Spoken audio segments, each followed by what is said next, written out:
અમીરગઢ તાલુકામાં વાદળછાયું વાતાવરણ થતાં ખેડૂતનો જીવ પડીકે બંધાયો। જો વરસાદ થશે તો વરિયાળી, બટાકા, ઘઉં, રાયડા જેવા પાકોમાં નુકસાનની ભીતિ જોવામાં આવશે।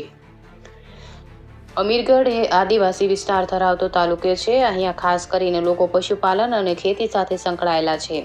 એક બાજુ પશુઓના ઘાસચારાનો દિવસે ને દિવસે મોંઘા થતા જાય છે, ત્યારે બીજી બાજુ અમીરગઢ તાલુકાનો ખેડૂત કુદરતી આફત સામે લાચાર છે।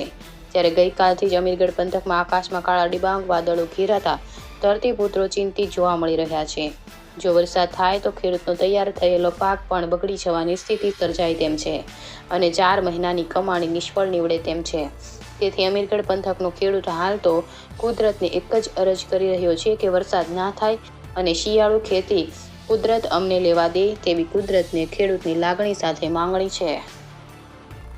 રિપોર્ટર વિનોદસિંહ દરબાર, અમીરગઢ, બનાસકાંઠા।